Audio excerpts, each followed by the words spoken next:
السلام عليكم، مرحبا بكم معنا اليوم في قناة مأكولات شهية. كيف ما كتشوفوا معنا فيديو جديد. اليوم غادي نحضروا معاكم فقاص بلدي على حقه وطريقه اللي كيجي رائع وسهل التحضير، كتقطعوه في نهارو وغادي ينال اعجابكم.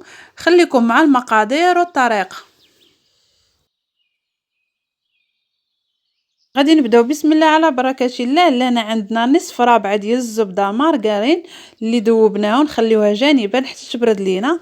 ولهنا حاجتي في 5 البيضات في درجه حراره المطبخ، وكنخليو بيضه واحده للدهين من الفوق، القليل من الملح لتعديل الذوق، وكذلك لهنا غادي نحتاج ربعه سنيده غادي نقص منها القليل، ما غاديش نبغيو الحلاوه بزاف، نتوما على حسب الذوق. وكذلك واحد ربع كاس من ماء الزهر، وما نكثروش ماء الزهر بزاف باش ما يجيناش قاصح. وغادي نخلطوا العناصر مع بعضياتها كيف ما شفتوا معنا. كنخلطوا غير بالاطراف الاصابع ديالنا، ما كنخلطوش بالكف. وهنايا غادي نضيفوا هذيك الزبده بعد ما بردات لينا تماما، غادي نضيفوا على الخليط. وغادي نضيفوا كذلك واحد خماره الحلوى، وكذلك غادي نضيفوا واحد نصف رابعه ديال اللوز، وكذلك واحد نصف كأس زنجلان مغسول ومنقي.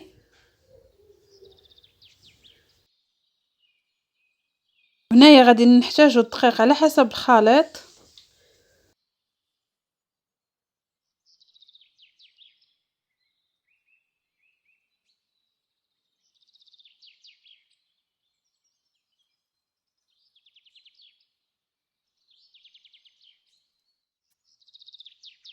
صافي نبقاو نخلطو حتى يجمع لينا الخليط كيف ما شفتوا معنا، كيكون على هذا القوام.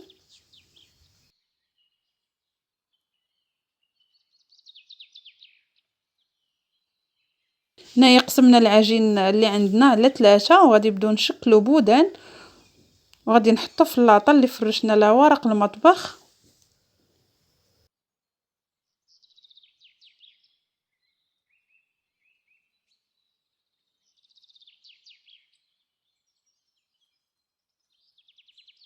هنايا غادي نحتاجو صفار بيضه، وغادي نضيفو ليه واحد نصف معلقه صغيره ديال القهوه سريعه الذوبان، وشويه الخل، قليل قطرات من الخل، وغادي ندهنوها من الفوق. ندخلوه الفران اللي كيكون بارد، كنشعلو عليه غير من التحت، وكناخذوا لنا واحد الفرشيط وكنشكلو اشريطه. ومن بعد كناخذوا واحد العود ديال الكيردون كنديروا 3 ثقوب من الفوق باش ما يتشققش لينا. وهنايا خديت بعد ما خرجته من الفران، دابا خديت واحد زيف فزقته مزيان بالماء كيف ما شفتوا، وكنبدا ندير فيه بحال هكا باش ملي نبدا نقطع ما يتهرش ليا. كنبدا ندير هذاك الزيف على داك البودان ديال الفقاص، كل واحده بوحدها، ومن بعد كنقطع تقطع على حساب الحجم اللي بغيتو كيف ما شفتوا، ولا بغيتوه مائل ولا بغيتوه بهذا الحجم نتوما كتحكموا فيه. بعد ما قطعناه دابا غادي ندخلوه للفرن بعد ما طاب لينا وخرجناه من الفران. وهذا هو الشكل النهائي ديال الفقاص ديالنا او الوصفه ديال اليوم. كيجي رائع وكيتحضر بسرعه، يعني ما كيحتاجش يبات، غادي ينال اعجابكم. غير جربوه وردوا عليا الخبر، وبصحه والراحه.